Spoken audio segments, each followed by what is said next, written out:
Ancient foundations and early tensions. Sudan's story stretches back thousands of years to the mighty kingdoms of Kush and Nubia, civilizations known for power, trade, and cultural brilliance. But the roots of Sudan's modern crisis begin much later, during the era of colonial rule. In the 1800s, Sudan fell under Ottoman Egyptian control, and later the British-Egyptian Condominium from 1899 to 1956. Over time, the North became more economically and politically developed than the South. This imbalance created deep ethnic, cultural, and religious divides, fault lines that would explode into conflict for generations. Historical background and the Sudan crisis. To truly grasp the complexities of the Sudan crisis, it is essential to revisit Sudan's colonial and post-colonial legacy. From 1899 until independence in 1956, Sudan was jointly governed by British and Egyptian authorities.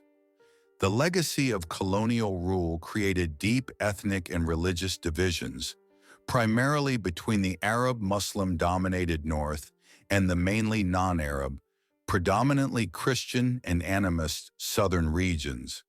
The early independent Sudanese governments struggled to integrate these diverse communities, sowing seeds of mistrust and conflict that erupted into war.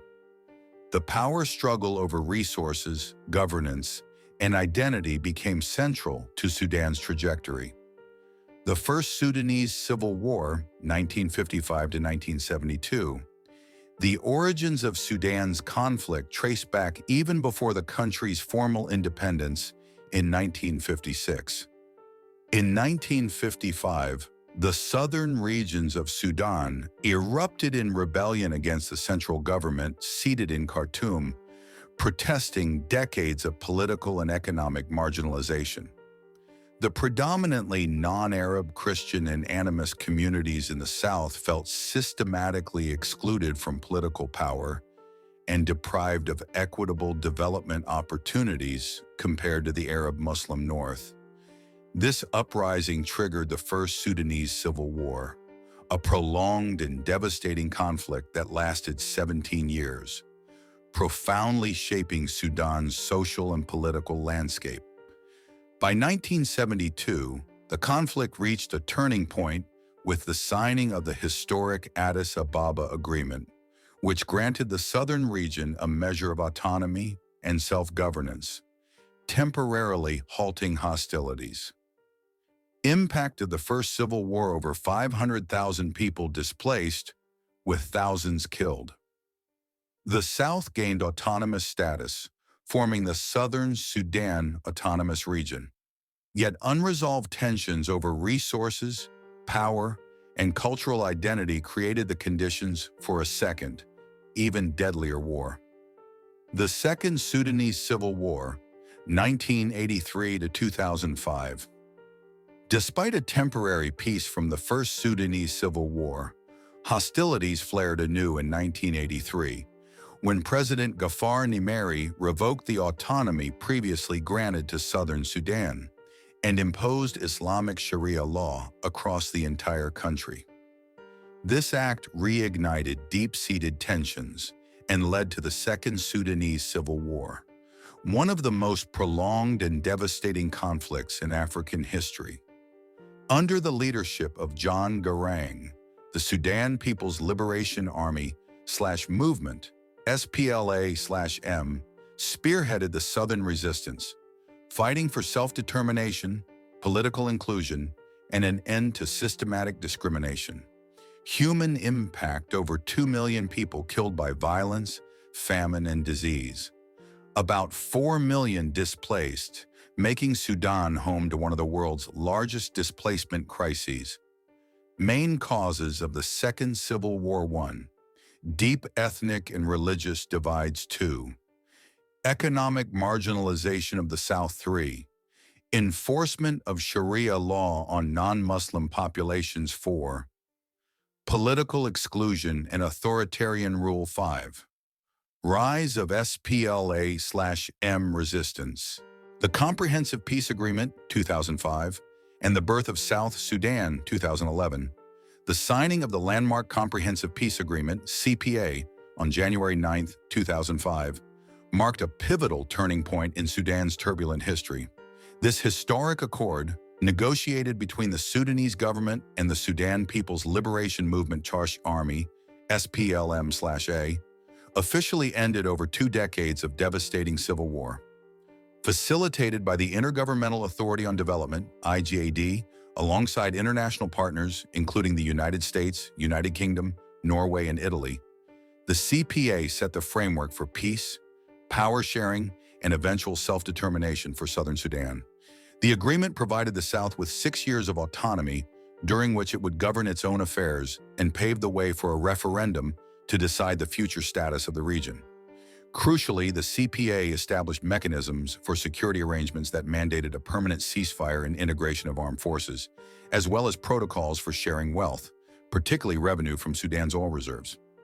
The Comprehensive Peace Agreement's provisions also safeguarded the coexistence of Islamic law in the north, while granting Southern Sudan the right to determine the application of the law through its own elected assembly. Key regions such as Southern Kordofan, Blue Nile, and Abyei were included in the peace framework, recognizing the complex ethnic and political composition of the country. The 2011 referendum and independence.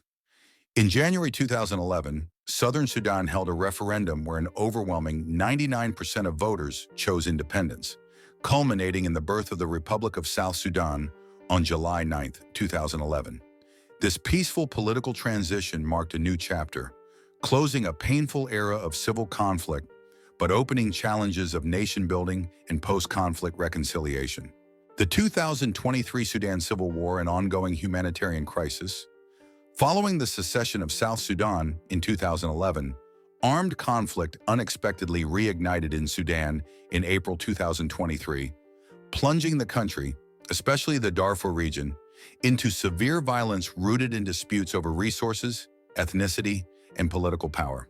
This renewed civil war has triggered one of the most catastrophic humanitarian crises globally, intensifying suffering and instability.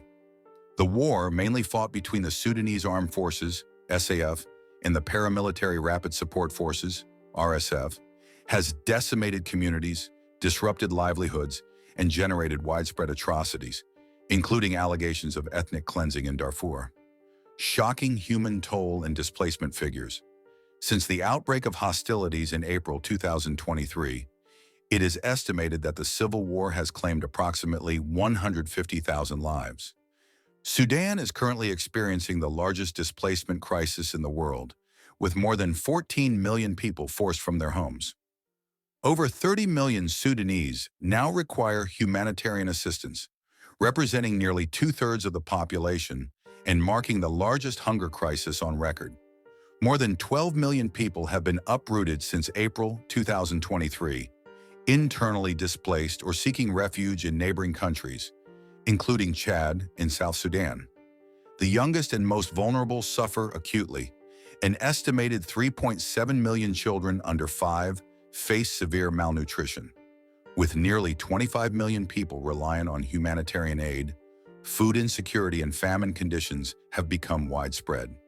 By mid-2025, humanitarian organizations report over 10 million individuals forcibly displaced, highlighting the persistent scale of the crisis.